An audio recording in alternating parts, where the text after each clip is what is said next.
All right, now we've reached character number 11. I'm joined here by Rocco, one of our former students. Many of our future characters will have a former student in to talk about their scenes. But Rocco, tell us a little bit about yourself.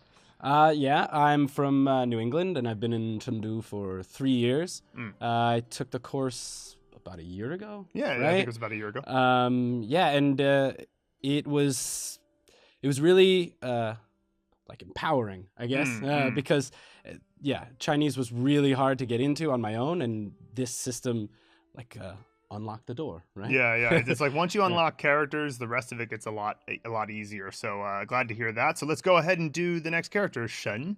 So the first thing you always want to ask is, what's your connection to the keyword? So what is the word here, which is abstract? It's kind of weird. So what do you think of when you see the word what? Yeah, I mean, a giant question mark. Yeah, sure.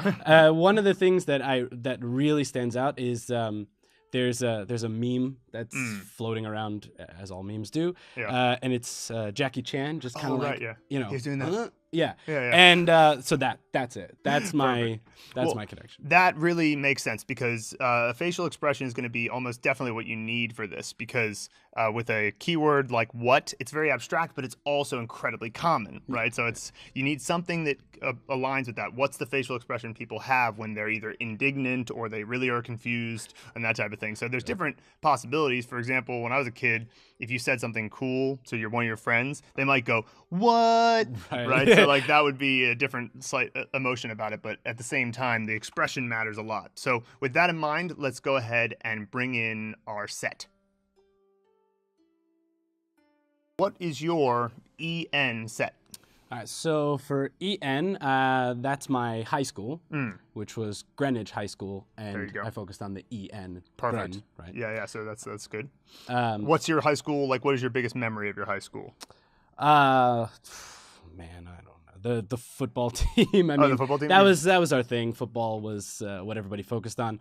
But also the thing that stands out now, looking back, is the football field. But the campus itself, it was quite a nice campus. I was lucky enough to live in a pretty affluent town, so in terms of setting that as a scene, it was very easy for me geographically to imagine the different locations for the tones. I can see the map of the school. Cool. So the second tone, where did you have the second tone taking place in the school? Right. So we had this really big glass corridor that connected two wings of our school, and so that's my second tone. Sounds pretty iconic too, like having a glass corridor like that. You could even imagine yourself standing outside of the glass and looking in the hallway or whatever. Yeah, that could be pretty cool. All right, great. So you can see there the connections at the level, of course, a high school is going to have a lot of emotional connection, and then a specific spot there that works for second tone. Easy to imagine. So let's go ahead and bring in the actor. This is the second time using your SH male actor, so bring them back into mind. But who did you pick for your SH actor? Yeah, so for SH, I wanted somebody whose name had that sh sound in the front, so I went with the probably biggest figure from my childhood, literally and figuratively, Shaq. Oh, yeah, absolutely. He's good. He's just impossible to miss. So as soon as he's there, in your case, in the hallway of your high school or in the hallway or kitchen of your EN set, just imagine Shaq there. Now, you can just imagine Shaq for a moment or imagine your particular actor. Either way, though, it's easy. You can just switch between Shaq and your actor, no problem. So now that we have our actor in set, let's bring in the props.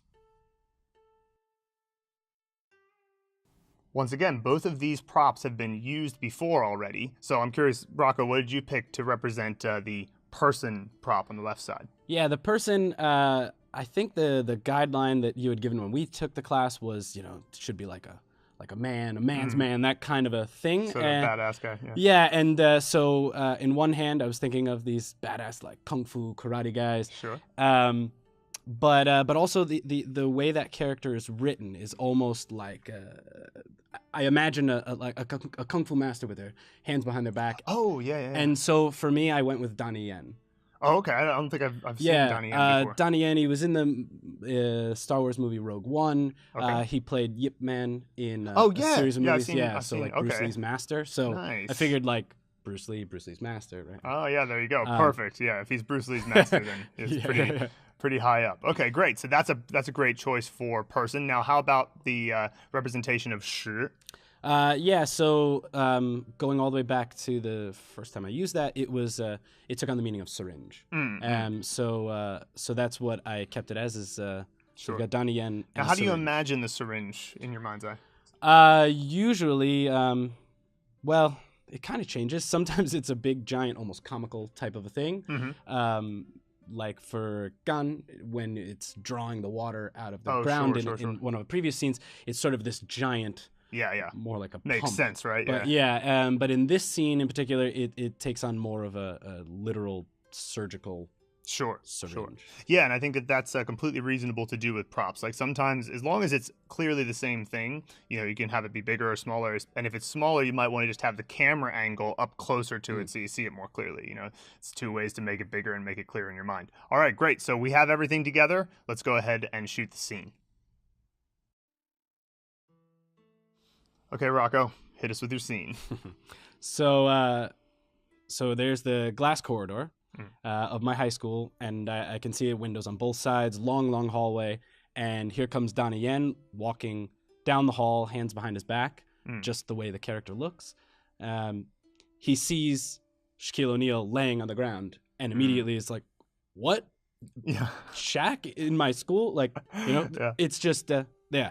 So as he gets closer, he then leans down, looks, and sticking out of Shaq's chest is a giant syringe. And again, it's just like, what is this? What happened to you? And that's it. Just what? Yeah. What? Yeah. Great. Okay, scene. So what I really liked about this scene, first of all, I thought it was funny that Donnie Yen was either like a teacher or a student in the school. He wasn't just random, because in his mind, the way you said it was, he sees Shaq, what's he doing in the school? Which implies that, of course, that Donnie Yen is a part of the school, which I like that. It's because you can just do that with a scene. Make the premise, Donnie Yen is a teacher. He's a student in the school. And then, of course, upon seeing Shaq, that's the real reaction you would have. What's Shaq doing here? Right. I mean, yeah, so it's a great right off the bat. And then, of course, the syringe sticking out definitely creates the air of mystery. And that's part of what you would do if you were going to go, what is the mysterious nature of the thing? Not only is Shaq here, but he's got a syringe sticking out of his sticking out of his chest. Yeah. What happened that led to this event? Right. Why is Shaq passed out in my school with a syringe? Yeah. So the key point here is to have like the real reactions as if it were, as if the situation weren't just made up in your mind, but it was a real life memory. What would the real reactions be like? And another thing that you just mentioned before was that you had a version of this that had way more steps to it. Is that right? Yeah. Originally, and this kind of summarizes maybe the first 20 characters I did, it was, what is Shaquille O'Neal doing here? What is the syringe doing there? What is in the syringe? What did he take? What? And it was just not necessary. It was too complicated. Yeah. And as I've visualized this a number of times, I've been able to get down to the essential bits. Exactly. And so that is a callback to our previous key point of keep it simple, because if you keep it simple, you've got one or two steps, and if it works, you saved yourself time. If you do too many steps, you end up just sort of making it more complicated than it needs to be, and therefore moving slower. So that's obviously what we want to avoid. So let's go ahead and move on to the next video.